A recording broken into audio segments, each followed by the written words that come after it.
Than we had in 3 months now. I'm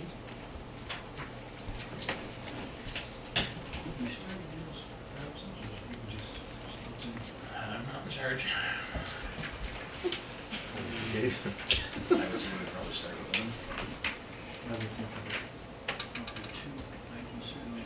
Something's held them up. Johnny, when you get here, I'm sure. Yeah.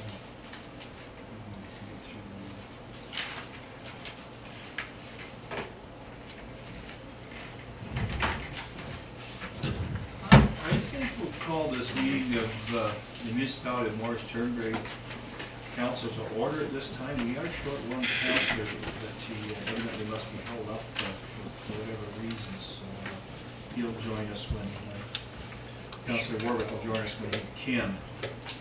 The second item on the agenda is the agenda. And to add items to the agenda, please state the item and the nature thereof. Is there anything to add to the agenda this time? And that also includes items from other business. They should be added at this time also. We do have one item in our additions for open session to add to the agenda. And with that addition, we certainly entertain a motion that the agenda for the meeting June 4th be adopted as amended. Motion made by Councillor McCollum. Is there a seconder for that motion? Seconded by Councillor Heffer. Further discussion in regards to the amended agenda. Not hearing of any further discussion, I'll call the question. Those in favor? Those opposed? That is carried. Item number 4. Item number 3, declaration of pecuniary interest. Does any member wish to declare a pecuniary interest at this time? And if so, state the interest and the nature thereof.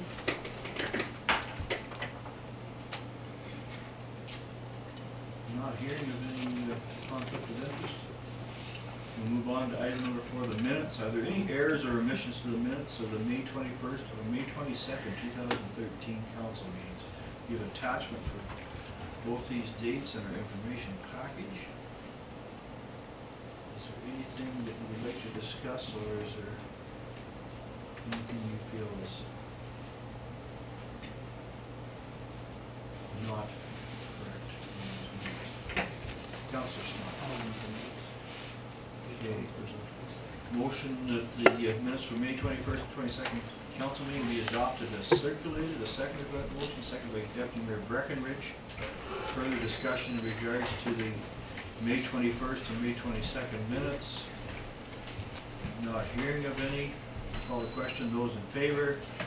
That is carried. Item number 5. Business from the minutes. Is there any business from the minutes to be discussed?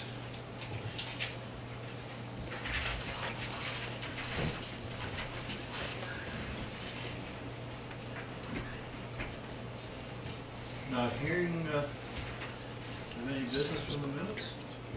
We'll move on to item number 6, the accounts. In our information package, we have the accounts dated June 4th, 2013 for approval. Is there any clarification or questions you have about those accounts? And they're in the total amount of $218,835.79.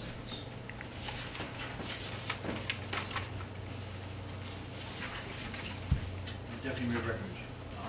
I must have missed the TV purchase, where that one went through, or where that one got put in, the $2,031. I don't, was that part of the grant that we got for accessibility?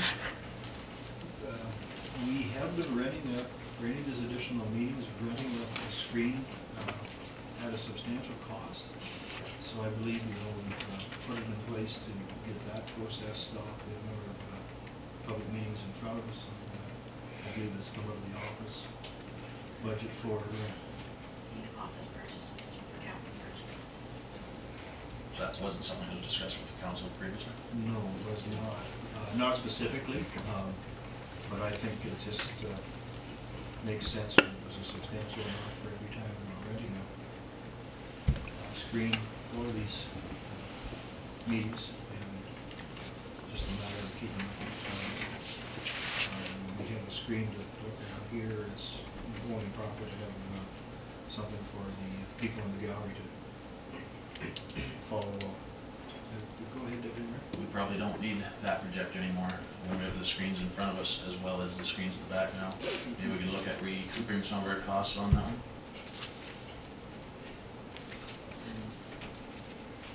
I'm not sure just how they'll be used, but we certainly can be something that the administration can.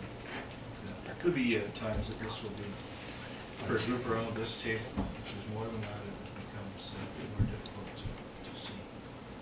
For training, the emergency exercise items like that, we certainly need them. And it's only prudent to have a screen with the agenda for the council meeting. Any further questions in regards to the accounts? Deputy Mayor Breckenridge? Avon Maitland District School Board deposit. So I guess now that that's in the finances, that is a public. That's now public, is it? Okay. And it probably shouldn't be in our public budget, should it? It was paid, we listed it on the accounts.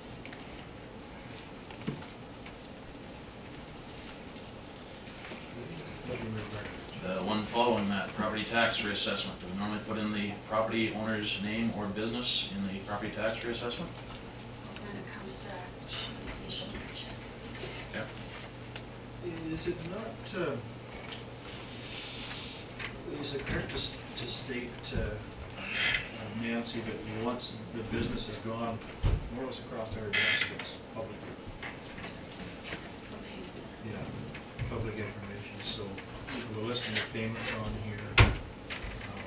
Yes, public information. Some of the, public notice and whatnot maybe is ahead of itself. But, my understanding has always been that once it's been dealt with through our payables. So that was my question. So those are both public now? We need to discuss that one. Yeah, there hasn't been a public announcement. But yeah, a payment needed. Anything else in regards to the accounts?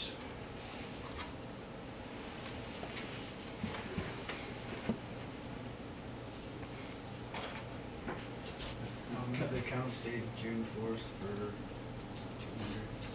$218,835.79. Thank you very much for that, Councillor Smuck. Is there a seconder for that motion? Second by Councillor Baker. Further discussion in regards to the accounts dated June 4th. Not hearing of any, I'll call the question. Those in favor? That is carried. Okay, very good. Deputations, this is in regards to the draft animal control bylaw.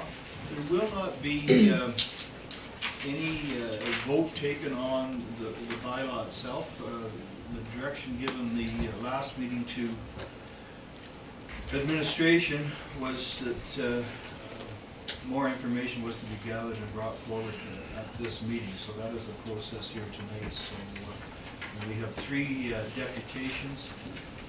And also we'll have in our procedural bylaw, there is a place where a 10-minute question period is allowable, and we put that in place for this evening. Just we're aware that there is some questions from the public to be asked. We do have Bob Trick, the animal control bylaw officer, animal control officer in our presence, and we may be going to Bob for an answer to some of the questions this evening. The first individual for deputation, and these are limited to 10 minutes, and it's not to limit the discussion. It's these are meetings where we have the business of Morris Turnberry to conduct, and there's a great amount of it, as you can see, and to be finished at a reasonable hour, we do have to have a timeline in place. Our procedural bylaw speaks to that. That's the idea of the limit. More information can be gotten to us outside of this public meeting. And with that being said, I would start with Myron Schwadchuk.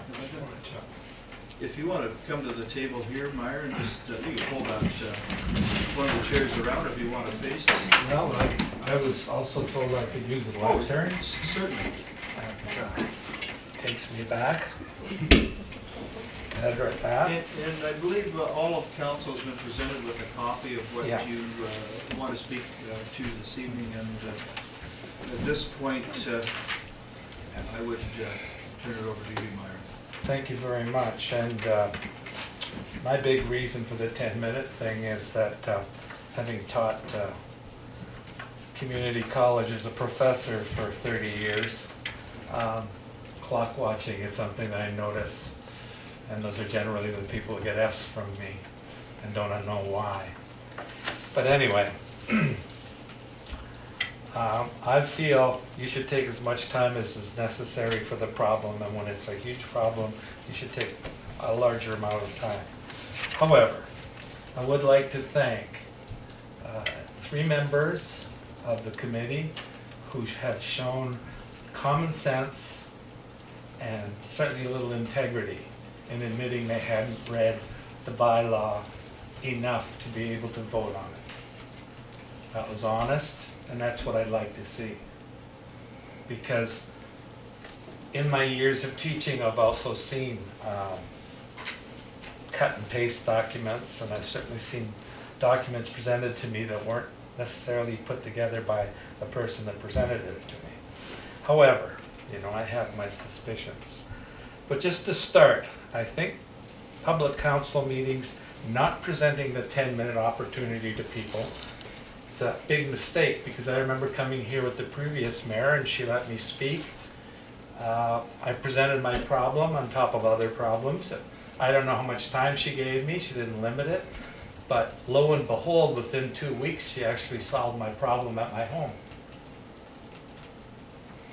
The meetings I've been to, and I've been to, although I may have been rude last meeting, I knew I was rude. Meetings I've been to, in general, the people in the meeting want to hear from the people interested enough to come. Why? You might hear some new ideas. They might catch a mistake you're about to make.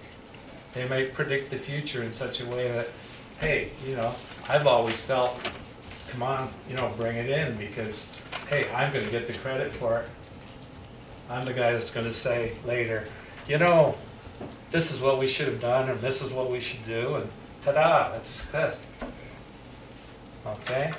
And now, I was in a precarious position because although I was coordinator of the graphic design program at Conestoga College for 30 years, my tenure was like 1 year each year.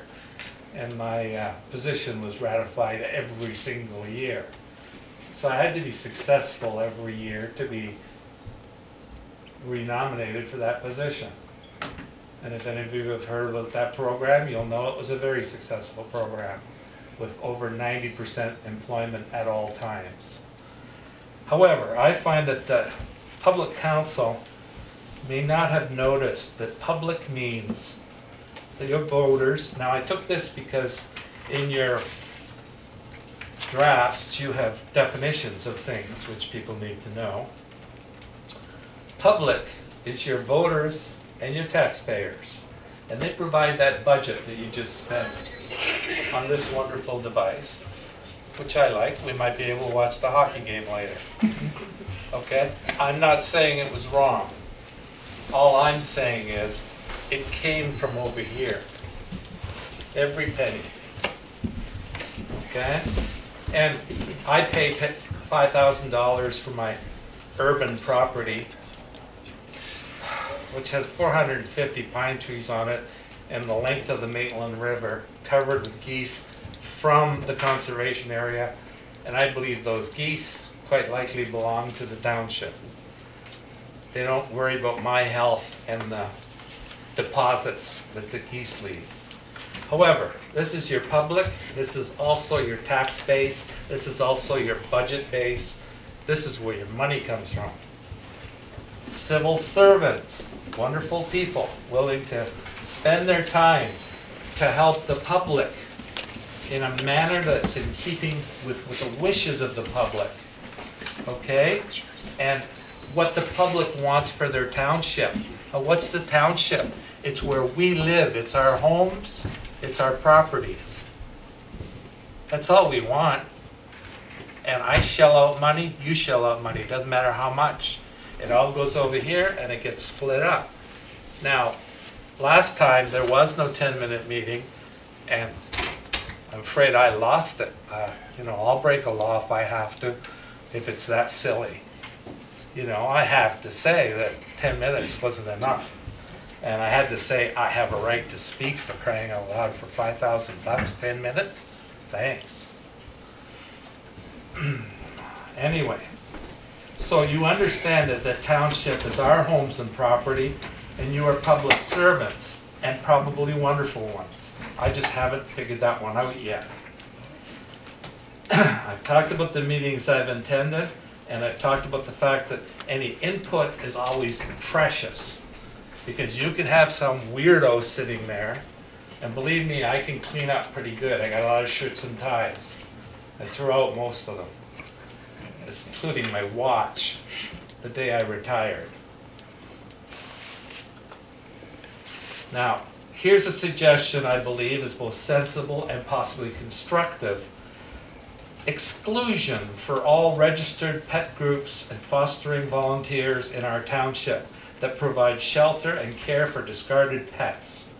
This is only helping our animal control officer, who's going to have an enormous load of possibilities after I look at these 2 pages of highly technical zoological terms. Animals that, in the names that they've used, most of us don't know. I guarantee none of you know all of them. I guarantee I don't know all of them. And I researched a couple of them. I had to figure out what a coatimundi was because I'd heard the word before. But there's some animals in here that God helped our officer, because if he sticks his hand in the mailbox and grabs the wrong spider, like they say, God help him. Now, on the other hand, if he comes into my property, and I'm not an animal lover, by the way. I'm not crazy about pythons. I don't understand why people like cold-blooded reptiles. But if it's not the animal you think it is, and you take it away and dispose of it, euthanize it, so to speak, which is bad karma, because there are people out there that believe we come back as these animals. I hate to come back as a python that got euthanized because I was in the wrong yard. But I suspect some of the python stories are urban myths, because python stories are the biggest pile of urban myths that you can hear. However, my point is there's people out there, registered people, that want to take in dogs and find homes for them. This has got to help Bob, because he's got less to catch, less to kill. These people will fix the dogs, find suitable homes, do whatever is necessary, but they can't do it in 7 days. And your bylaw says you can only keep a dog at home for 7 days if it's not yours. So let's be reasonable. As, you know, if you've got a reputable group of people, you know they're reputable, because if they aren't, within minutes, you're going to hear about the nasty things they've done. Myron, We're down to about 2 minutes. Oh, wow. I know how time flies. It's, Okay. you know, you All right, have- well, all I'm saying is I'm helping him. If you could hold off your questions until I'm finished my 10 minutes. I brought you a gift from the public. It's a nail about this long, but I thought you might take it as a threat or something, just for your gavel in case you needed it, because then you could build something as well. Okay? But, you know, I threw it out because I know it could be misinterpreted. Okay, very simple. I don't understand why Blue Vale has a 2-dog limit. I understand why they came into effect initially, because there were herds of cattle and herds, dogs roaming loose and killing cattle and what have you. But at this point, how come Listowel, Huron-Kinloss, Waterloo, and Bluewater can allow 3 dogs? How can Bluewater do a 5-page bylaw and it takes us 21? You know what? Who did this bylaw? Who actually produced it? You say the council. I'm afraid I say I don't believe that. Somebody here pasted it together. You'll have to trust my 30 years of experience in looking at documents that students have patched together. And certainly things I've patched together myself, of which I could do a very excellent job. I'm just thinking, wouldn't it be more sensible to say what area of property you have? Perhaps you can only have 200 pounds of dog on a ½ acre, or 2 dogs on a ½ acre. If you got a full acre, whatever. I doubt very much if any of you have actually lived in an urban community. And I'm talking urban where I'm not worried about the python next door. I'm worried about the guy with the pit bull and the 9mm in his back pants. You know, that'll give you something to worry about. I've been in those communities. And although you don't want me to talk, I've been in a position where people pay me $100 an hour to give them advice. And for some reason, when they give me $100 an hour, they kind of value what I got to say. I know what I look like. I look like this for a specific reason. You know, I like to piss people off, because people piss me off sometimes. So, Myron, I hate to interrupt, but I know, but see, this is where I gotta break another law. If you want to call a cop, go right ahead, because I'll go to jail if I have to. You tell me 2 teacup chihuahuas equal a couple of Dobermans in Blue Vale. How is that sensible? You know, like, what are the teacup chihuahuas going to do? I know what the Doberman's going to do to me. I don't like chihuahuas. I'm not crazy about Dobermans. What are you doing?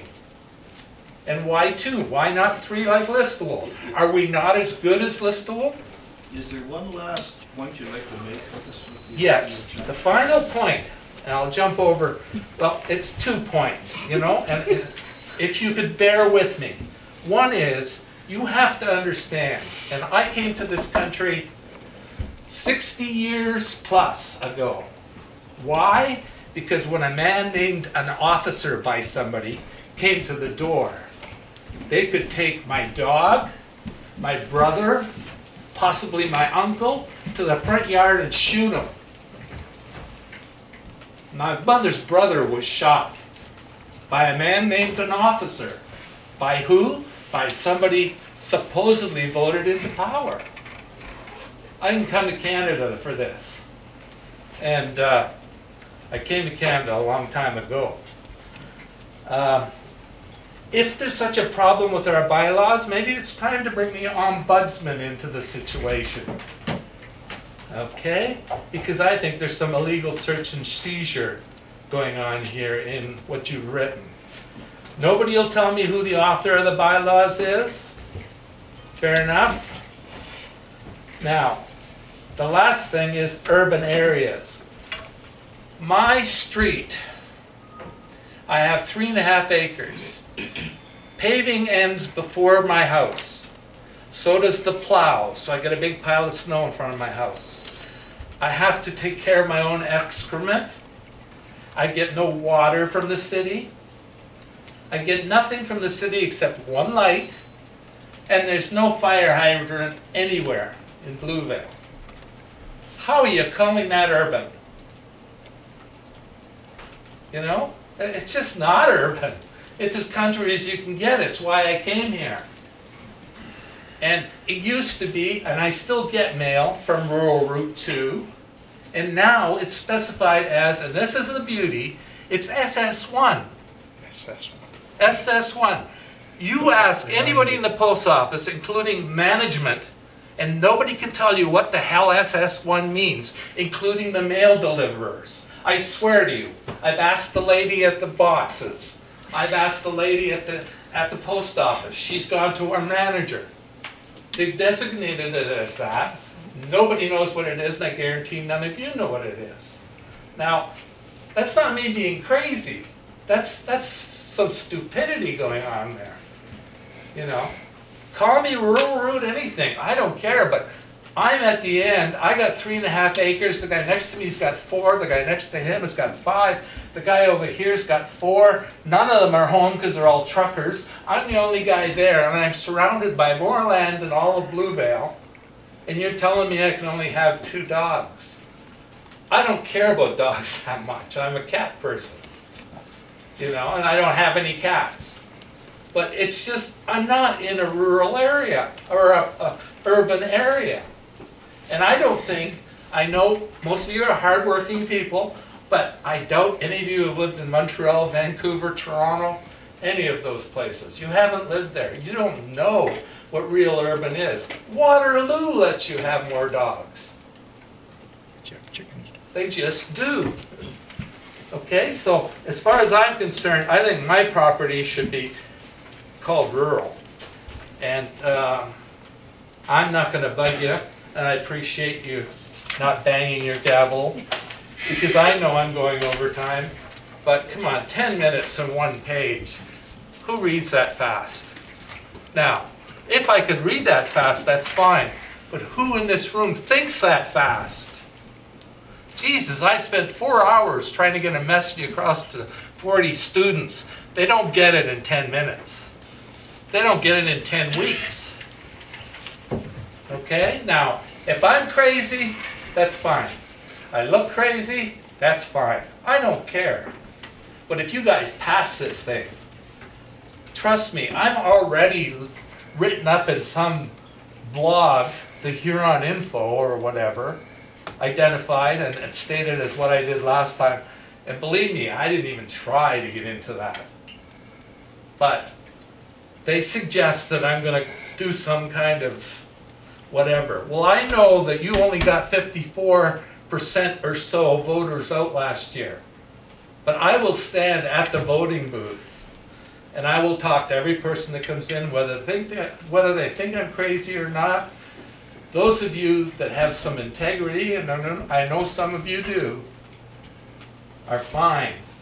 But I had a man come from this group, probably, come to my door and tell me what he was going to do when he got into council. And I looked him in the face and I said, if you don't do those things, you be ready for me to come to the council. Now maybe he's not here, or maybe he doesn't remember that, or maybe he didn't get voted in. But you asked for our votes, you got our votes, you got our money. All we want is the place to look like we would like it to look. And how many of you live in Bluevale? I do. Excellent. Excellent.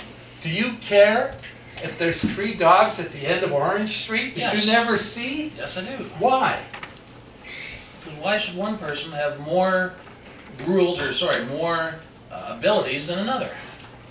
Everybody should have 3. I'm not saying anybody else. But why should the guy next to you have 3 Dobermans and I have 3 teacup Chihuahuas? Do you find that equal?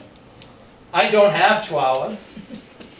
You know, I'm not a dog person. But like, where's the equality? I'm just saying, why do we have 2 and all the other municipalities seem to have 3? They picked a different number. You know, the lucky number 3. 2 just has no, I don't think you have a reason for 2. I think it's just been 2. In the settlement areas, that's where the problems with the dogs are. And the problems arise when there's seemingly more than 2 dogs. The limited area, it's a higher intensity.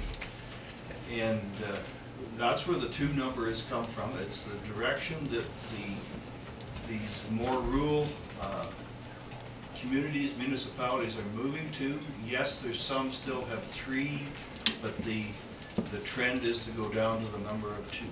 Well, in the 2 urban less than- centers, like Waterloo, you can live in an apartment with 3. That's. Would you want to do that? I wouldn't want to do that. No, I wouldn't.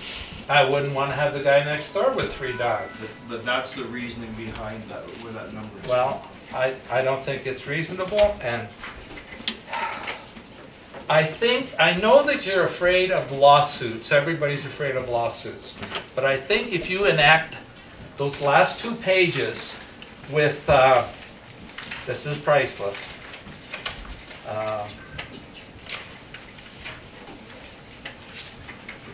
This is too priceless to pass up.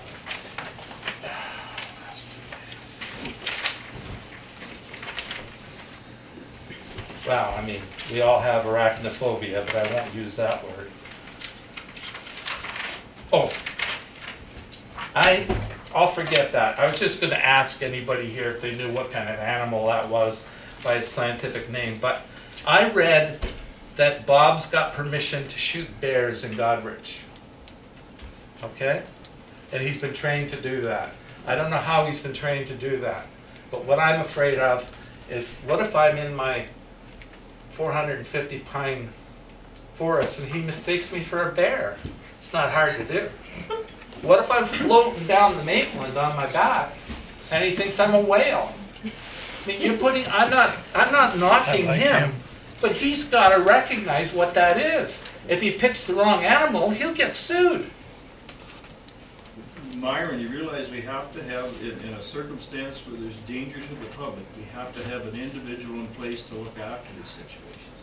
Okay. In my experience, the police are not equipped and should not be the individuals looking after the animal. From what I read in Goderich, the bears were seen on a beach. Okay? My son lives in BC. I've walked out of a bar with him in BC and had a bear as close as her tumbling around with 2 RCMP officers chasing them, none of them with guns drawn. You know, God help you if he's not accurate.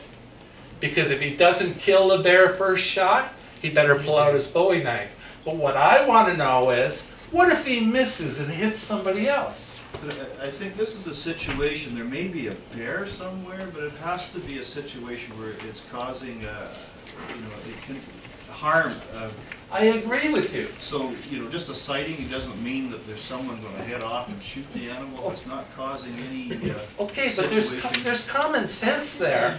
And do we need 21 pages of hard and fast rules? You really think so? The problem is, if you haven't got on paper what you need to deal with circumstances ahead of time, to put that in place afterwards does not work. Okay, but if you have it in paper, you better stick to that and be correct, because then you've just put out a piece of paper that limits you in court. You can't change it. You've said this and this and this and this. It better be correct. And that's the part of the process. The idea of this will go off if we get through and draft the final draft. It will go off to our legal counsel, be looked at, and has to be correct. Okay, but does Bob have zoological? I don't want to knock him, but does he have zoological training? Does he have veterinarian training? This is all required in most municipalities to be an animal control officer. And I'm not sure why is that a requirement?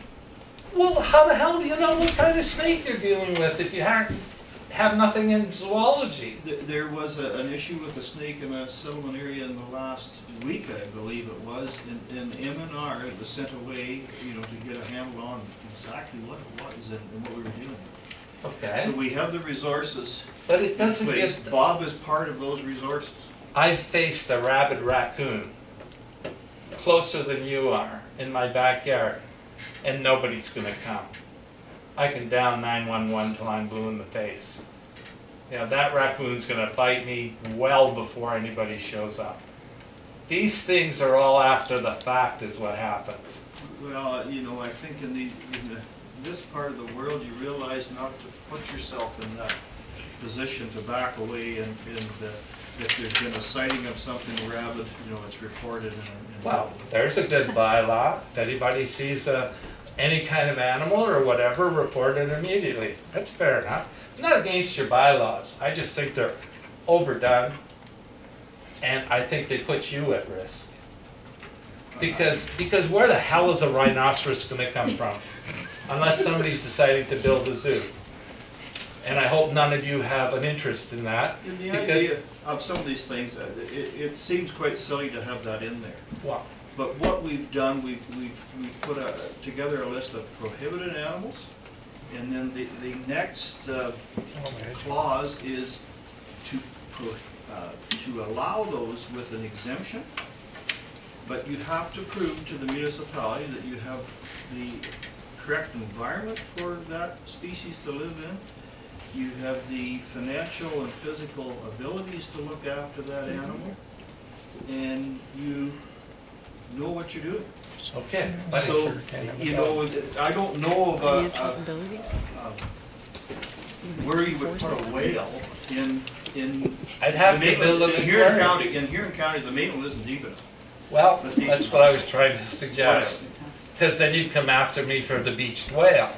And if you mistook me for the beached whale, which was easy to do, but if someone, I'd be upset. So would if my someone wife. is attempting to keep that, we have something in place there to deal with. That's a very simplistic example of what's taking place. But you're putting Bob in a ridiculous position because he comes to my house. I don't care why. He's not crossing that doorstep. He can if he wants to, but he's not getting my permission. So he has to go get the police officer. Fair enough.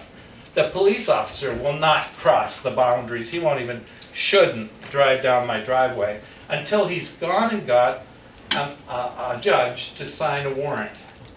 Okay? All that effort. He gets the warrant, he comes to my place. That warrant better be for the correct thing. Because if he comes through my house and there's no such thing there, I'm suing. Just like I would if I was, you know, a drug dealer or something, which I'm not. Please. But, you know, if you come in, break down my door with a warrant, that's fine. But that warrant better be accurate, or you're in trouble. This is quite a hypothetical situation. But why do we need Bob? Why can't we just call OPP? And then they can get the warrant immediately, and they can be at my household sooner. It's two different issues. That Bob is looking after animal control. You know, the OPP is keeping the peace in our communities. So, Myron, I think you've done a very good job of making your point. Well, all I can say is, if a bullet comes through my window and it's aimed for a bear, I will be shooting out that same hole, and I can hit the side of a barn. I hope he can as well. Because if he's going to shoot at bears, he better kill them right off the bat. Because you don't want to handle a bear that's wounded. Or a beached whale. We need George Costanza, who's a marine biologist. Anyway, I'm sorry to drag everybody's time out. But that's just the kind of guy I am. So if you want to think I can use the words, because they use them on TV. If you want to think I'm an asshole, that's fine. But if you let this kind of stuff get ahead of you, it becomes worse and worse and worse. Power corrupts. You've all seen it. We're going to need to move on. Yes, we will. I'm finished. Thank you for your time. I appreciate you not using your gavel. I truly do. We'll ask Vicki Carter to come forward at this point. Vicki, you've also... Is it okay if I just sit? Yeah. Yes, please do. Vicki's the sane one.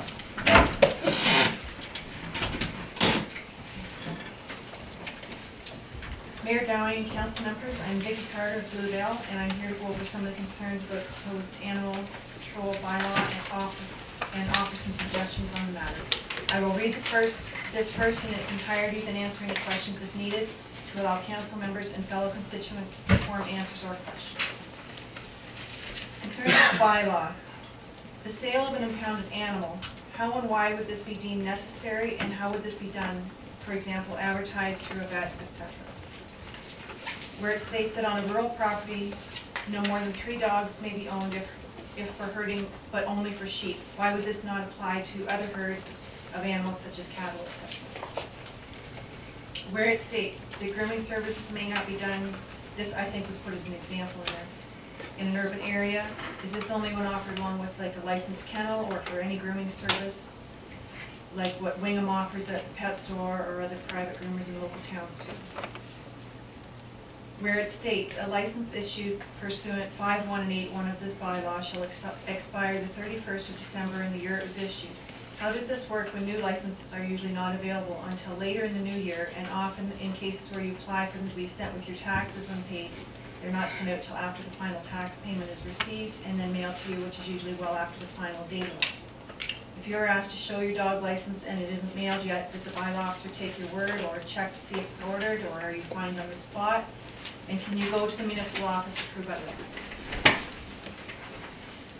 Where it states a dog shall be deemed to be running at large if found on municipal property and not on a leash unless at a designated leash-free park. What about hunting dogs while running, and will there be leash-free parks available to the public for this? Where it states, causing a disturbance by barking, etc. All dogs must bark sometimes and will bark if someone enters your property, home, etc. I am assuming this bylaw means extreme barking or noise, etc., but the wording could allow a person to complain over normal noise. What happens then? Where it states, dog excrement on private property, does this mean if the bylaw officer was to come onto your personal property and finds excrement, can he actually fine you, and how does he know if it's from your dog or someone else's that's been walking by, especially if he doesn't actually see it happen? Why is the Wingham Veterinary Office the only one used in instances when needed, and do they receive monetary benefit from this, or benefit in some way from being the only service used?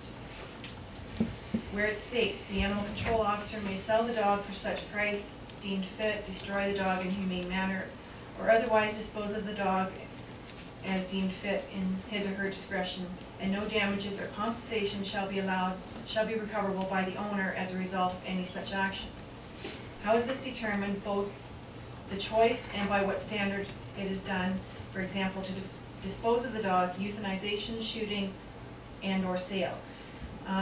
Also, does this officer have to show proof of necessary actions he takes to the owner of the pet to prevent the township from having legal action taken against it if a disagreement arises over those actions?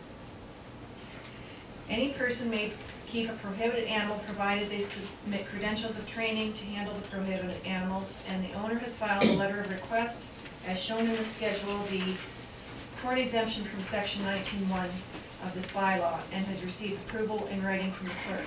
The request must be accompanied by pictures, type, and number of animals or reptiles. Does the bylaw officer also require the same training to handle, inspect, and make these decisions on these matters, or call in SPCA or other such entity to do so for inspections? I didn't realize some of this stuff was already going to be brought up. Sorry. Where the prohibited restricted list is concerned, why is, for example, a hedgehog that is harmless on there, where were there informed decisions made by this, asking veterinarians, wildlife experts, etc., by at least one member of the council, which I understand is all that's necessary is one member to know these things, to give an informed decision for council. To make educated, informed decisions. Although it seems to be removed in this latest version, would council please explain the animal control officer's ability to come onto private property or enter a home or building on that private property? Will he need to give advance notice to do so? Will he have to state why he's wanting to, and if a complaint is lodged, show written proof of the complaint? If no one is home, is he allowed to enter that property without the owner's presence or consent? This concerns many, as even a police officer cannot do this, yet it's happening in other municipalities. Would this municipality be giving this bylaw officer or others this authority? What are the requirements for the job of animal control officer for the municipality, and how long is the contract for this job? Is it reposted every time the contract comes due again? And if so, where would it be posted? And can anyone apply for this position? Does our current animal control officer have all the necessary education, training, updating, data training, etc., that would meet the job requirements of today and keep updated? How many municipalities does our present animal control officer cover presently, and does he also have any other jobs aside from the service he is obligated to? If so, how is he able to provide adequate coverage, service, and assistance to our area in a timely, appropriate, and publicly safe manner? Who actually put the new bylaws together for the proposed bylaw, and by what standards was it made? For example, other municipalities, inputs from vets, natural resource information, SPCA, etc. If there are more problems as suggested by this revised edition than people realize, would the township be better to purchase, for example, one of the recently closed schools, which seem to go quite reasonably priced, or other such properties, and open a local shelter on its own or in partnership with SPCA in our area? This could handle these problems with appropriately trained staff, facilities, and handle excess animals, and so on. If this was done, township tags could also be purchased there at any time. Spay-neuter clinics could be offered, which would greatly help with animal control. Inexpensive rabies clinics could be offered here as well, which again would benefit the area. Other areas of the building could be used to facilitate animal-related businesses, etc., to bring income in as well for the township. All clinics for spay-neuter vaccinations could require proof of licensing as well, and if owners did not have them, they could purchase them on the spot. Such a facility would foster goodwill between municipal government and constituents, as well as promote excellent pet care and responsibility. Another option would be to eliminate the animal control bylaw officer position completely, as other municipalities have, and go with OPP handling animal-related calls and passing them on to SPCA or other authorities if needed. This has saved other municipalities money and grief with a lot of issues. I am aware that Matt Walker, who could not be here this evening, emailed a document to all members with suggestions on an exclusion of people who foster pets for registered rescue agencies, such as allowing 2 rescue animals on top of what an owner may have themselves for pets, with an example of Fort Erie municipality having done, among other things, that have been very successful with proper stipulations. I'm assuming council is prepared to discuss this tonight as well. In closing, if instead of having such a battle of wills and disagreements on this matter, if council and the people of the township could work together to make this a positive and beneficial bylaw, it could become a win-win situation for all concerned. Pet owners are and always will be a very huge part of any community, and bylaws are needed to protect everyone and all pets concerned, and no one disagrees with that. It is the manner with which it is handled on both sides that will, in the end, make this a successful act or a dismal fail on all accounts. I would like to believe that a council of true leaders who believe in the people they represent and care about doing this to the best of their abilities will make decisions on all matters such as this with informed, educated, and unbiased opinions. If when these decisions it is brought to their attention matters that they may not have thought of, known about, or were misinformed about, that they would rethink choices and rectify actions accordingly. I also believe that constituents would afford council the proper respect, mature responses, and also well-educated and informed information to approach the council with when wanting and needing changes to any decision council is making, whether it be bylaws such as this or other municipal concerns. Mayor Gowing and council, thank you for taking the time to listen to my concerns and suggestions and for your sincere consideration of this matter. Thank you. Thank you very much for that, Vicky. If we start in, there'll be an answer for each and every one of these. No, I didn't realize some of them were going to be covered. No, but there'll be an answer for each and every one of these. If we start into that right in this process here, it'll take quite an amount of time. I think it's best to take this into consideration and that's a good idea because you're taking the time then, right? and get answers for these questions for you. But at this point, I think, for tonight's meeting, we need to move on. There's another delegation of questions here. Yeah, so. Every one of them. Thank you for your time in putting that together. At this time, we'll move to the third deputation. Jennifer Wick, if you come forward at this time. And we also have a... Under the bus. information that's been presented to council this evening. I'm not a good public speaker, so.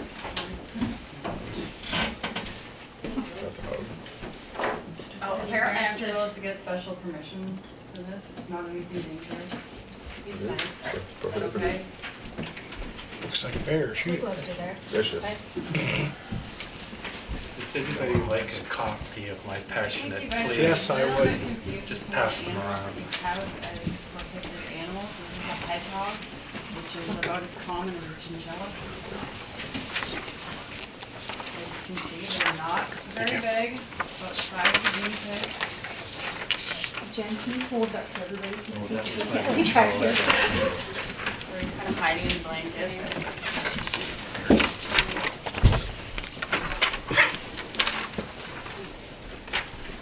His name is Sonic, by the way. Shoot it. There's this one.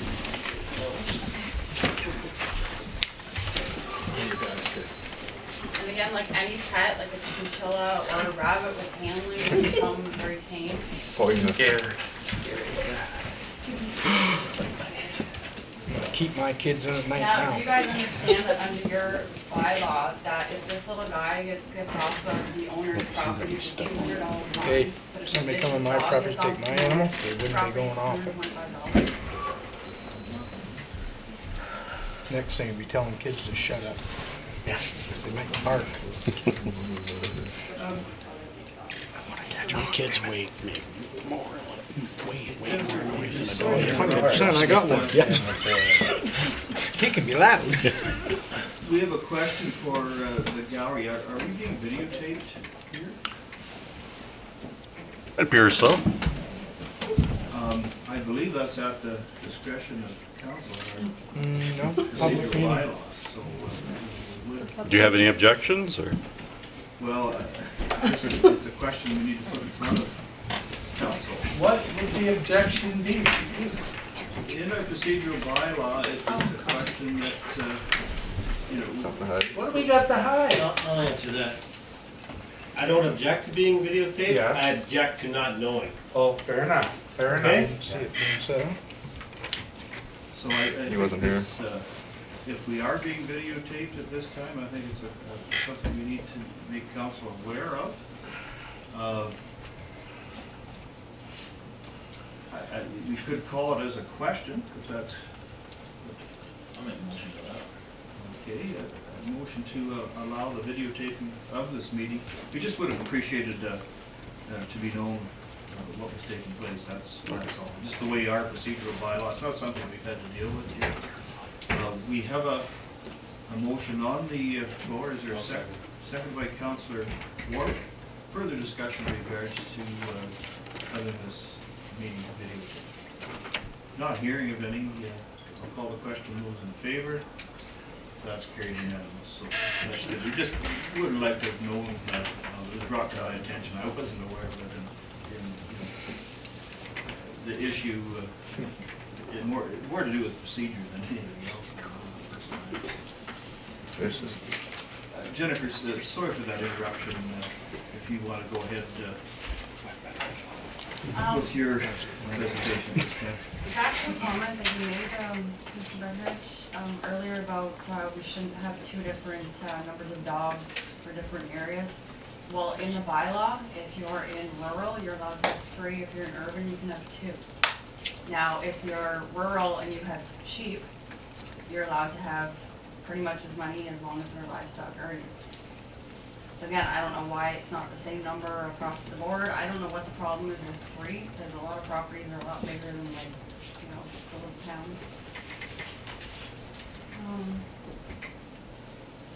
Again, I think there should be a special provision in there for foster dogs. It's a great service that people offer. It's great not only for the foster dog, it's great for the community. A lot of the dogs that get fostered within the community, say Morris Turnberry, actually end up getting adopted within that municipality, which means more dog tag money coming in. If, you know, most people that foster are already at their 2-dog limit, so they can't take them in, so what happens to these dogs?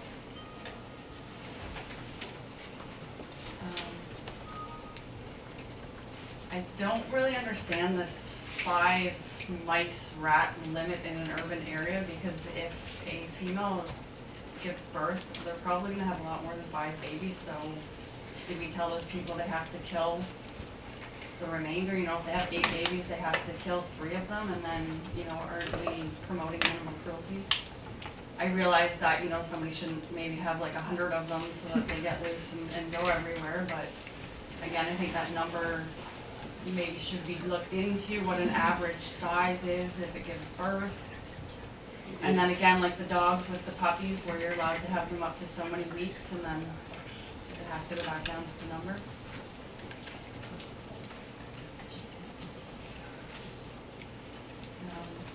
I'm a little baffled with the female dogs in heat must be confined to a building and isolated from other dogs until such heat is ended. Why must the dog be isolated? Is it contagious when it's in heat? Because I've never heard of that before. And you must confine your dog to a building, but it has to go outside and exercise, needs to have outdoor time. I'm not against preventing unwanted pregnancies in puppies, but again, that's the owner's decision. Prohibited animals at large, no person shall be permitted to, or permit a prohibited animal to be at large. For some of the animals that are in your prohibited, they have to fly. For example, say hawks and falcons. They have to hunt. Obviously, those things are done under control of the falconer. And I'm sure there's some other animals on there. This causing a disturbance, I'm not sure why the time limit was taken out from the original one, and now it's just if it's causing a disturbance. Well, if you have a neighbor that doesn't like you and your dog barks once, well, it's disturbing them. What do you do? Sure. I think it made more sense when it was, you know, it was half an hour during the day and then 15 minutes at night, which again, you know, if your dog barks to guard your house or whatever, it gives you a reasonable amount of time to get your dog under control. Removal of excrement. The one on private property is a little strange.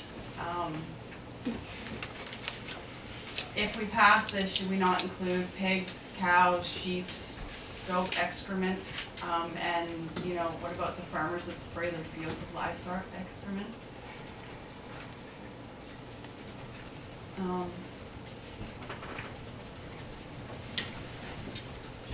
Sorry to interrupt, I saw 35 pounds of horse shit on my motorcycle last week. I didn't put horse in there, sorry. But again, you know, if it's private property, if I want to go out and I step in my own dog poop, I don't have a problem. I understand when it's on Morris Turnbury or somebody else's They don't property. have to pick it up. Yes, I think it's private property, not an owned dog, it's someone No, it else's. says own private land.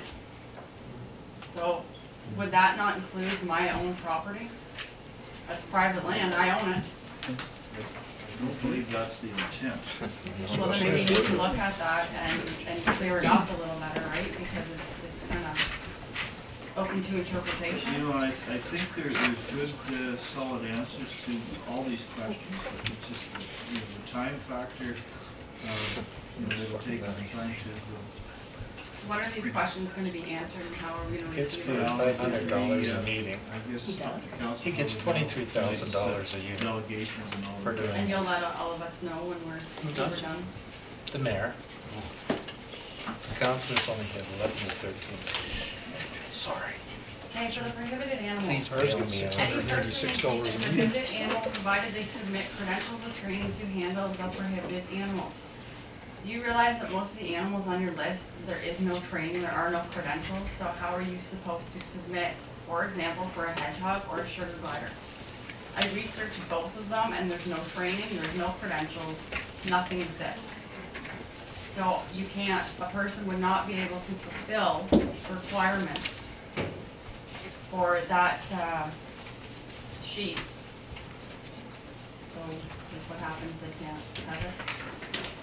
You know, and it's a I think you process are, yeah. that comes to council, it's a call that council makes, and you know, the requirements for this training on the animals that you were talking are gonna be, you know, that are non-existent. All high A lot different than pink golden. you know, some of these exotic species that can be problematic. There's gonna be quite a variance there, so this, I think we're taking that to the extreme in this case. But that, it says that they shall submit credentials of training to handle the prohibited animals. It doesn't say there's an exemption. This will be looked at case by case.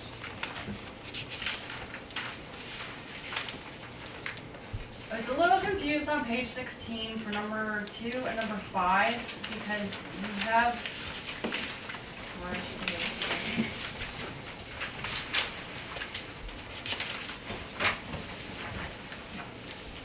It's all dogs other than domesticated, but if you look on page 3, fox is listed as livestock, so it kind of contradicts each other.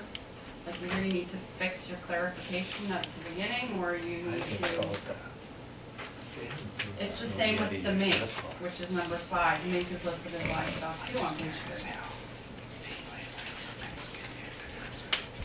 There is cases, I'm not aware of taking place presently, but in mink farms, you know, where they're raised for their pelts, and that's the suggestion of the mink farming and such. Yeah, but there's no exception on there. Well, If you look at other ones like rhinos and hippos and stuff, as long as you have them as livestock, you can have them. I do believe the last draft, that was an issue that needs to be clarified. Page 17, boas, pythons, and Veranidea. Should they not change it? Like, I don't know why we're just prohibiting all pythons, all boas, all Veranidea. I don't know why there's not a size limit if it goes over a certain size limit. Again, it's the idea of, you know, one clause is prohibiting these animals, and then to have ownership in the municipality, it's by permit, an exemption. Councilor Ward? If we had a size limitation on it, are you suggesting that as soon as it reaches a certain size, that they're going to dispose of it? No, I think if it gets to a certain size, then they should have to do this $85 thing. You know, like I think there's an exemption until it gets to a certain size. I think there's a lot of confusion between what an exotic animal is and what a dangerous animal is. I think the exotic kind of need to be like just left alone and deal with the dangerous stuff. You know, like the ones that are going to harm children, or you know what I mean, like, or could kill a person. And I think that's probably where council should focus instead of the exotics like the hedgehogs and the sugar gliders and moles and, you know, some of these monitors that you never get very big. There's, you know, some snakes don't get very big. Like, they're never going to pose a risk. It's the same with the arachnida and the lopoda.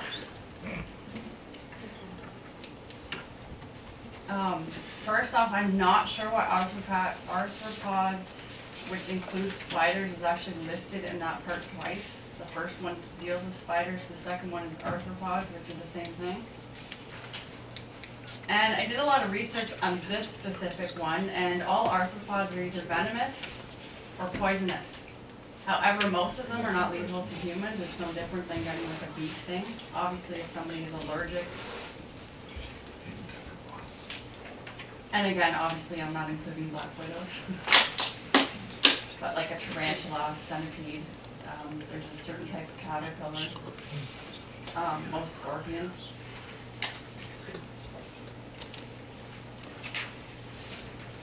I'm, again, a little confused with 15 and 16, which is the even and odd-toed ungulates. You can have giraffes, hippos, rhinos, and tapirs as long as they're kept as livestock. And that exemption was actually just added in, I think, on the 4th draft. So if I have a farm and I'd like to have a hippo farm, as long as I call it livestock, that's okay. I don't have to fill, I'm exempt from filling out this sheet and paying my $85.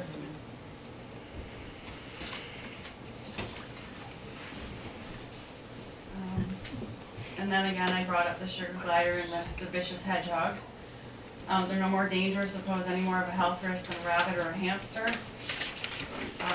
A hedgehog isn't going to curl up into a ball and destroy a building, contrary to the classic TV show.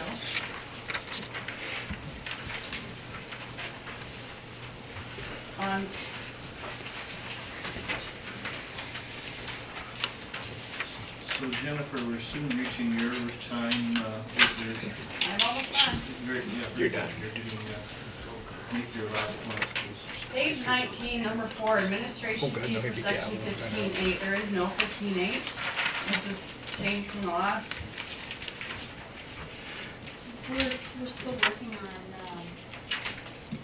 updates for, housekeeping updates for the changes We're coming in up bylaw to a that we final have. draft in the process, and this is hard up. And then number 20 was just the different, it's $125 again for a vicious dog and $200 for an exotic animal, which again can include sugar gliders, hedgehogs, little weenie boa. Goldfish. And then my other question is, I pulled up a copy of the animal control report for 2012, which you guys all have at the end. We had 12 dogs caught, 77 contacts and complaints, 5 barking complaints, 4 dog attacks, 3 dog bites, 1,400 poop and scoop bags used. I'm not really sure where, and there was 3 tickets late. Doing a wonderful job. These numbers don't add up. I realize that dogs caught 12 isn't necessary, strays. I get that. But you have 4 dog attacks, you have 3 dog bites, you've used 1,400 poop and scoop bags, and dog excrement is in our current bylaw, and we only had 3 tickets late. The ticketing of individuals is a last resort. And, it has to be a situation, there's no other reason, and that's the way it's been viewed here. See, and you and I both know that that's a crock. I don't understand what you're saying. I brought you video proof of a dog repeatedly being off the property, no charges were ever made. Yes, I was at that meeting. It's okay, they're buddies. I never witnessed any. friends. My other question on this animal control report is, where's the exotic animals on here? Like, is it the wildcat of 1? So we're trying to prohibit all of these exotic animals. Our current bylaw does not speak to it, so that's why this is not. But yeah, his reasoning for wanting to do this was for public health safety, because exotic animals have increased over the last, what did he say, 10 years, which is bull, because exotic animals have been popular for much longer than the last 10 years. It's just people were a lot quieter about it. Now it's, people view their animals, they're not having children as much, they're having more animals. So I'm just, I don't know what justifies putting all this time and effort into this when it's not reflecting on this report. The current bylaw is in excess of 10 years old, and it's an updating of that bylaw to have something in place that we can deal with these issues. And, this is the process we're in the midst of. Update our Bob, too. So, Jennifer, again, a great number of questions. Council will have to decide how we're going to handle these deputations tonight. Thank you for your time and consideration. The thought put into this.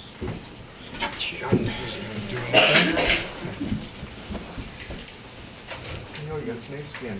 Move on to question period. We've allowed 10 minutes for questions. We do have 3 individuals that have made notice that they wish to ask questions. Mike Wick, Roger Hopper, and Richard Sharp. I will. This is part of You can have mine. So I guess we'll start with that list. That's what I asked. Mike Wick, is Mike Wick?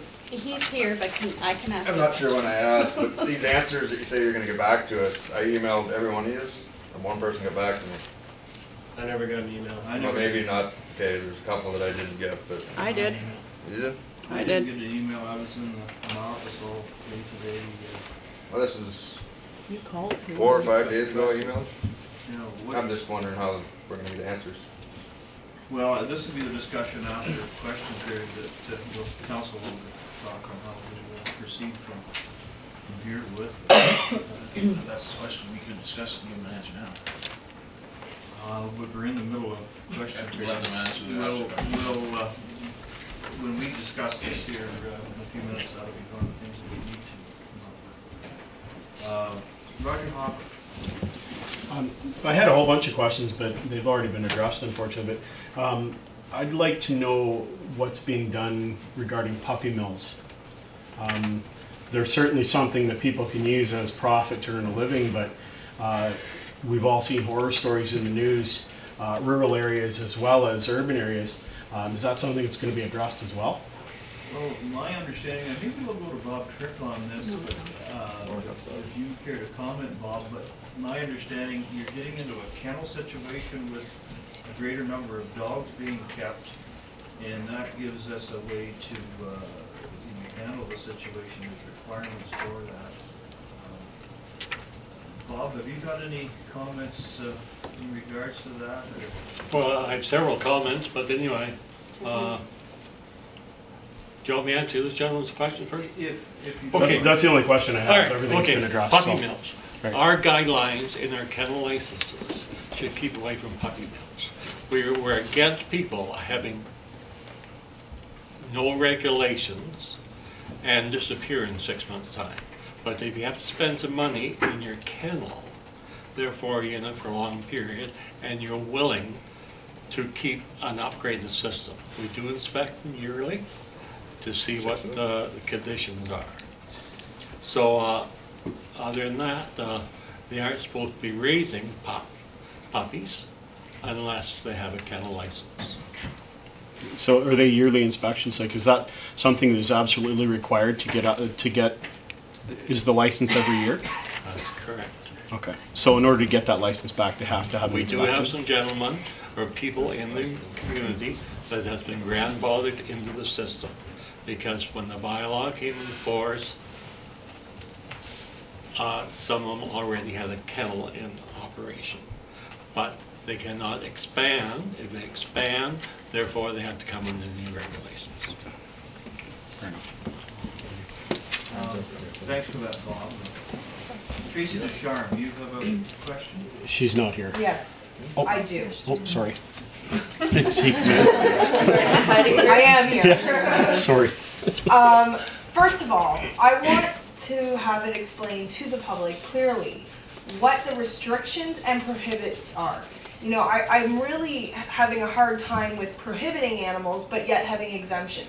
Could we not reword it in such a way that it is restriction and that certain animals would be under restriction and have licenses required because of their dangerous traits? Also, gray areas with urban and rural. What are you going to call Lower Town? Because there's large portions of Lower Town that have large acreages. So then, are you going to call that urban still, or are you going to classify that as rural? Another one I have too is the grandfather clause. You guys have removed that out now. So with the expansion of dog kennels, with that removal of the law, then all dog kennels should be inspected then. They're So, all inspected. you know, this is some concerns of mine as well. And you know, I'm just, you know, wording on this needs to be looked at carefully. You know, I'm not in disagreement in this, and I think everybody had some very good valid points, but everybody needs to look at the rewording of this very clearly, and the public needs to be notified more clearly. Because there was a lot of rumors and misunderstanding throughout the public that really made me angry. You know, for once, why can't we, as the public, know what's actually going on clearly stated and not try to cover it up? It should be put in a public place, because I had to really look hard and then call people to get the actual bylaw changes because it wasn't posted on the site. The only original was. So, you know, that really ticked me off there too. It needs to be more clear to the public. Just a quick answer to your one question, you know, urban versus rural. It's kind of, you know, set in our zoning what the settlement areas are. So that is how that designation Someone can have an airplane, the weekend is chickens. is arrived upon. It's through the zoning. For neighbors to call in my house. Again, there's a great number of questions there. Any other? I have a question. Go ahead, Sherry. I came to council over a year and a half ago. I have 3 properties, one in Lower Town, 56 acres on Jamestown Road, and a commercial property on Amberley Road. I'm allowed 2 dogs. I'm not allowed to have any dogs at the property in Lower Town because there's not a house there. We have 2 old chicken barns there. I've asked for that to be amended, that we be allowed to have animals there, because Mike has a lot of tools and stuff. So we want to protect, not that they're mean, they're not, but deter people. We are not issued dog tags. We are not issued dog tags for our 56 acres because Nancy told me today that there's no house there.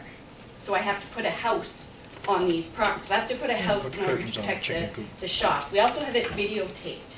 I don't think that that's right. You telling me that I can't have 2 dogs there to deter crime.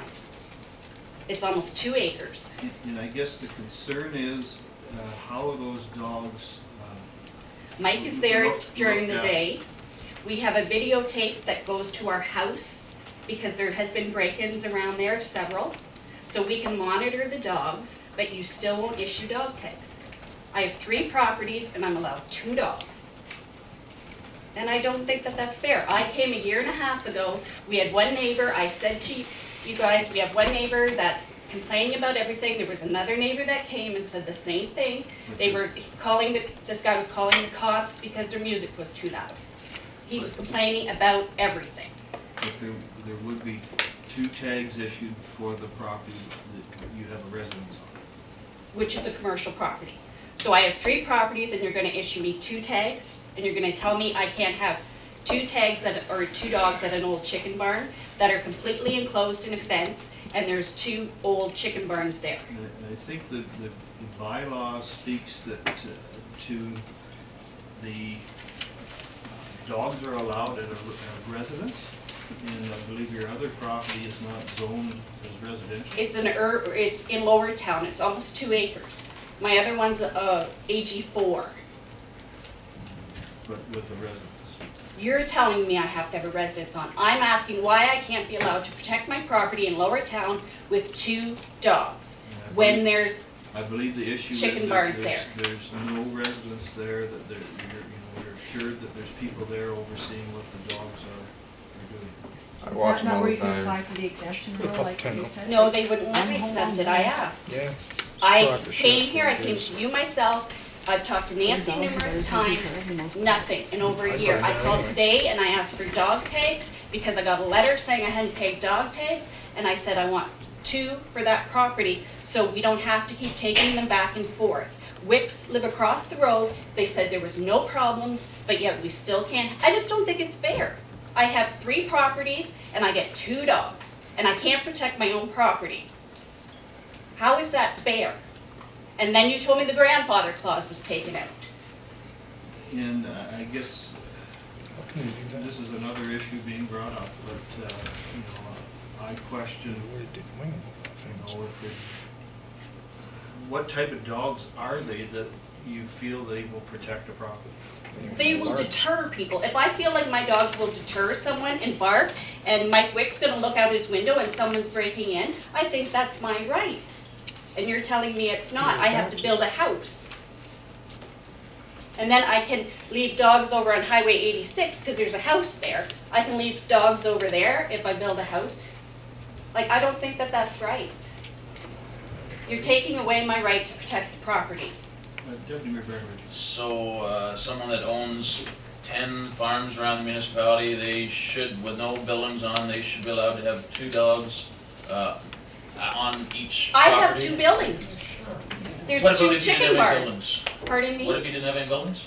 I do have buildings, that is my point. And I'm so- asking you. And so we're telling you it was a decision of council. And I'm that saying has in front been of all these residents. people that that was a decision you made that I don't feel is fair, and I want them to know it. I don't think. And what is the answer for that? I'll give you my opinion. I don't think you should have dogs there if you don't have a house there. Especially not dogs that you are calling guard dogs. I said they were deterrent dogs. I know what the dogs look like. I've seen them. Guard dogs. They're not guard dogs. They're not vicious. They're enclosed in a fence. If a kid walks by that property and the Lick 'em dog up. gets through the fence and bites the kid, Have you there saw isn't- the fence? There isn't even a house there for anybody to go to find out about And the so dog. somebody's dog in town is tied up and it bites a kid and the people are at work? And that's okay? No, it's because- not okay. Well, But at you're least- just saying it is. No, but at least there's a little bit more patrol. There's a residence there. People go to work every day. Well, what would happen, say, if I decided to go to town for the whole day? I have a house there in Lordtown. That is exactly what I'm saying. What would happen if I decided to go away for the whole day? What would I do with my dogs? Take them on board about somewhere? We're talking about a Yeah, I know, property we're talking where about there is no common residence. sense. There is no residence. There is no people there regularly. Yes, There is. is across so, the and road all you've the been time. told that. My neighbors have said that. There is a shop there. My husband is there regularly. There are cameras there. There are 2 buildings there. It's not like there's no buildings, Mr. Brackenbridge. That's my other property on Jamestown Road. That's your opinion, and I gave you mine. I don't think it should be allowed. That's my If opinion. you're a farmer, you'll be exempt. No, I'm not, because there's no buildings on the front. That's what I'm saying. I have 3 Sure, Farmer. properties, Where- 3 different zonings, We're well aware of the situation. and you've done nothing about it for a year. There has been issues with the situation. Issues because we had one neighbor complain, We're well aware. and you're doing nothing about it. That's my question. What are you going to do about it? I'm standing here asking you why I can't guard my property. What is your answer? Because I don't have a house there? We're working on a bylaw that's going to address. That's not going to address that. All it's going to do is tell me I can't do what I'm asking you if I can do. Can I not have an exemption? In my opinion, no. Why? My opinion, yes. My opinion, yes. Be a farmer. You're How many exempt. of you want to vote on it? It's the public that votes. They don't care, they're Anything, farmers. we're well aware of the issue. Yes, but you're not doing anything. That's what you're telling us all tonight. You're well aware of it. But what are you doing about it? It's your opinion. We're trying to put a bylaw in place here. It's the will of the council. And What about public? is there other questions out there? We pretty much. Oh, I'm up in time, is that what Are we you're saying? wasting our time at coming to these Yes. meetings? Yeah. Because I would say that, by the sounds of things, your mind is already made up. You're gonna pass this bylaw regardless what the hell. We're gonna put it beside the Public. fire hall. Again, we're taking this information, these questions, the council have a discussion. I believe we'll take one more question, if you can make it fairly brief. Brief, I can. May I actually address Bob? My question is actually for Bob, and I appreciate council's patience in that. But Bob being here and this being a public meeting, it is Get on with appropriate.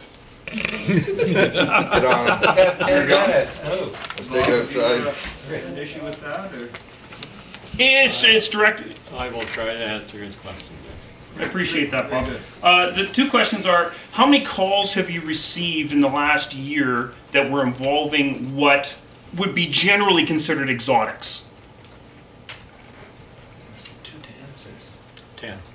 About 10. Okay.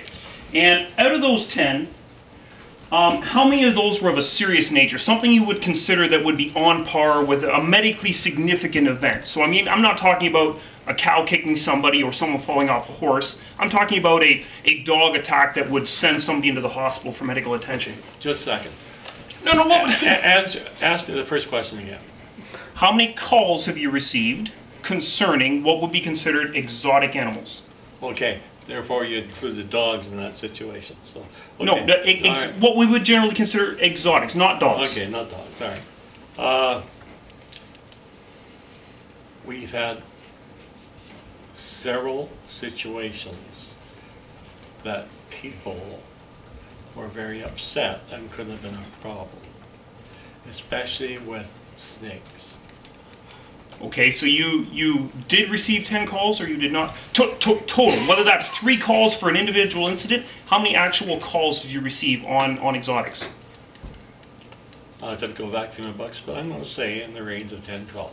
Roughly and 10 then calls. I'll go back 6 years, or 7 years, and I didn't receive any.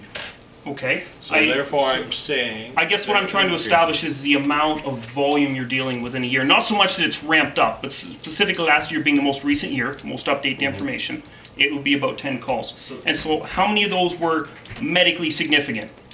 A bite that sent somebody to hospital, a strangling that sent somebody to hospital, an exotic animal that caused a significant injury that would give the general community concern? I hope the answer is 0. And it is. No one went to the hospital, but people were very upset. May I then ask a question generally to council with no answer? My third question, and then I will absolutely stop. If it's very brief. It's very brief. We need to have the question period. Why do we have 6 dog bites? I believe the number was 6 last year? 4. 4 dog bites last year, so we had 4 4 medically significant events with dogs. We're not banning dogs, but we are indeed looking at a snake ban. Thank you very much for your patience and time. I think it's definitely information worth considering. Okay, very good. Am I considered a non-human primate? Just wondering, because I scared me because the other one was a bearded lizard. Bearded Mexican lizard, and I'll sometimes drink some tequila, but not today. You know, you're concerned with not getting the people scared or upset or everything. Don't you realize how upset you've gotten everybody? And have you got any idea of how passionate animal lovers are? God help you at the next election. We're quite aware. Well, you will be. Council, Will we see this publicly covered a little better next No. time? That there is a change to a bylaw that affects so many people in such an aggressive way? I don't believe there's a big effect to the public. Most of the things in here don't affect most individuals. I think the idea is overblown that it's going to have a very large effect on. Is that why it was snuck through? Like, I never even heard about it. There's been nothing handled with this bylaw any different than any other bylaw. Oh, so you always sneak them through. Like fire hall. What would you suggest, Byron, that we put on TV? Yeah, I suggest you advertise it. I've been into advertising all We my do life. advertise every meeting, and the agenda goes on there. Sure. You can see Look it what's week ahead. happening in Toronto. You got a mayor that's on crack for crying out loud. You don't think that happens? I'm not saying anything personal about this person, but, you know, I don't know anybody's habits. Yeah, you get publicity. What the hell do you think publicity's for? You get good publicity or bad publicity, but they know where you are. You're worried about visitors to You sit Wingham? here year after year, and the only people that ever show up in the gallery are the press each week. Nobody has enough interest to show up. That's right. And then when we do go ahead and do something that might be a little bit controversial, everybody says, "Oh, how come we didn't hear about it?" Well, come on out. We're here every 2 weeks. Because nothing gets done. Yeah. Come on out. You'll You tell me call it's my a- dogs mean and you don't even know them. I didn't How- call them mean. What did I you said I've say? seen them. So there's a particular kind of dog that you consider to be mean? You don't know them. They're behind a fence, but that's not okay. That's where What you saw them, what does that mean? Oh, what's the fence for? No, I'm saying, you said you saw my dog. What does that mean? To protect- I'm asking you a question. What's the fence for? To protect that little boy that's To gonna keep the walk dogs behind in, or you. to keep the people out? It was to shut the neighbor up. I'm asking you a question. What do you mean you saw my dogs? What are you trying to say? I've answered That a German Shepherd is naturally vicious dog, a Bouvier is naturally a vicious dog. You've met the dogs, you've talked to me personally. Well, they're not chihuahuas. they're mean. So if I had 3 Chihuahuas there, that would be okay? It would This be- it would be gentleman less of a addressed threat. that It would be already. less of a threat to people walking past the property, is what I'm saying. That is not fair. We need to move ahead with discussion with the council on how Really? we're going to handle this information. this evening. What's council think? There's a great amount of information been asked of us. Deputy Mayor Breckenridge. Well, there's actually several good suggestions that I don't see why could not be implemented into our proposed bylaw. I would suggest that we come up with a way that we can personally answer each one of these people's questions as possible, and I'm not sure whether posting the Q&A on the website would be the best solution, or making a copy available here at the municipality, but I don't see why we couldn't, as well as these questions answered in question period, add to the bottom of the list and make them all available. Yeah, Councilor Warwick. I'll go one step further and say, why don't we have a meeting, a public meeting? Put the revisions to the bylaw that we think should be there. Put together some answers and have one meeting designated for the bylaw, so that people don't feel they're being rushed through just because we have other business to do. And have it set up either here or in a larger venue. And I hope the gallery, the individuals here tonight realize that the timeline given is because this is a public process, it's a public meeting, we have other business that we have to deal with tonight in a timely fashion. That's the idea of a timeline in our procedural bylaw. I think that's an excellent suggestion. That's a good idea. And if you're doing this on a volunteer basis, then I would understand why you don't want to go beyond your time limit. But, you know, sometimes a job takes a little more time to do right. It's not always correct, but you want to do it right, put the time in. Others, comments from council or?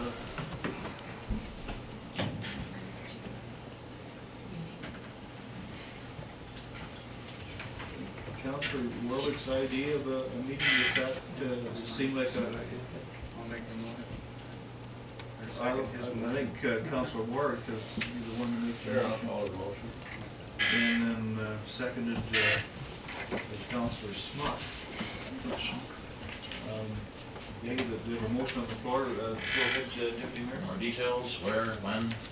I'm thinking bigger venue, Bluebell Hall, it's kind of central. Just a suggestion, doesn't cost a lot to rent. And timeline, I'm thinking, everybody seems to think we're trying to put the bum rush on this thing. Make it 3 or 4 months from now. No. No rush to the byline place right now, right? Sure. Can we bring our dogs if they're leashed?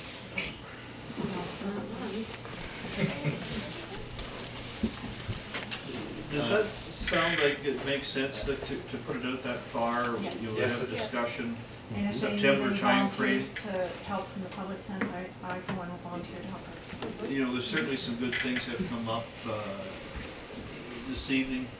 Councilor Warwick? We put it off 2 weeks ago to give some people a chance to make some comments and bring questions forth. In 2 weeks, I have 1 phone call.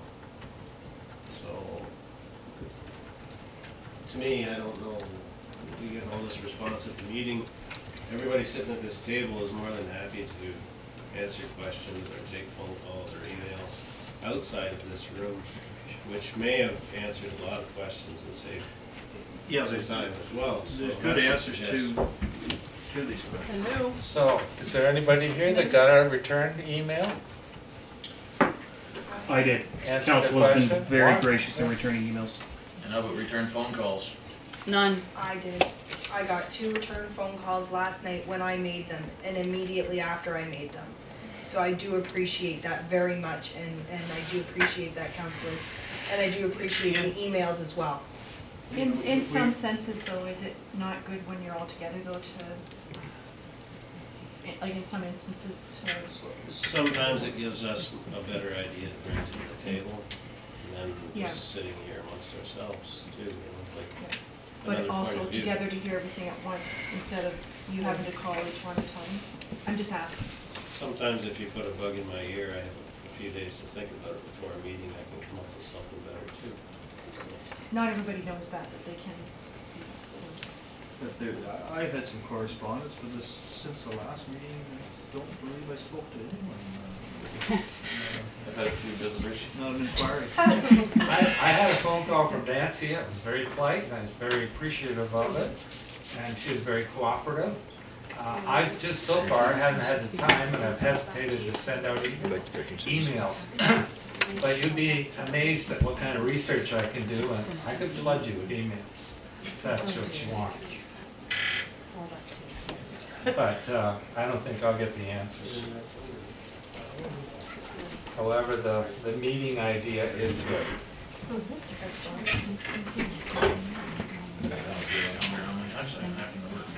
I think I'm.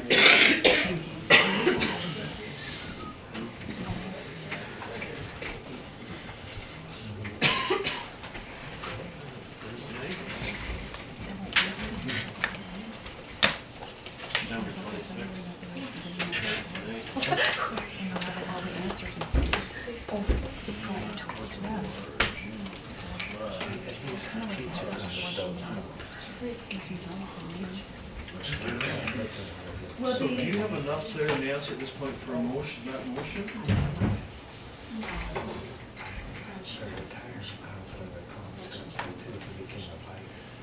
Okay. Excuse me, just, when you go through the answers for tonight, you said they might go on the website or however you We decide haven't to. finished clarified that yet. Oh, okay, and then you'll let us know where we can find them? Yeah, we're just, we have a motion on the floor here, made by Councilor Lawrence, seconded by Councilor Smock, in regards to having a meeting, I believe the date set for September 26th, tentatively, if that works. If there's no further discussion, I'll call the question. Those in favor of that motion, that is unanimous. September. Okay. So in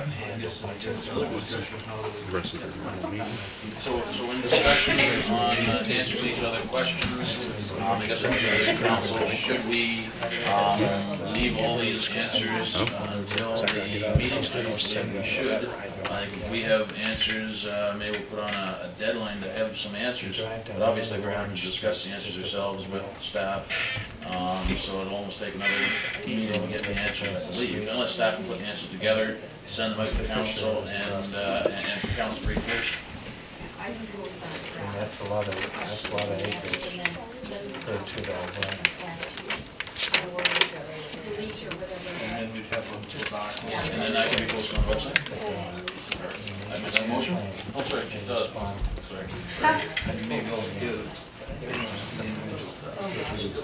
An email, if they have email access, we can email them with the answers as well. After council is approved, yes. Timely. Should be timely, would we say 2 weeks is accepted? Or is that, should say like 2? What do we have to do to get the council like this? Totally, like night and day. My son plays.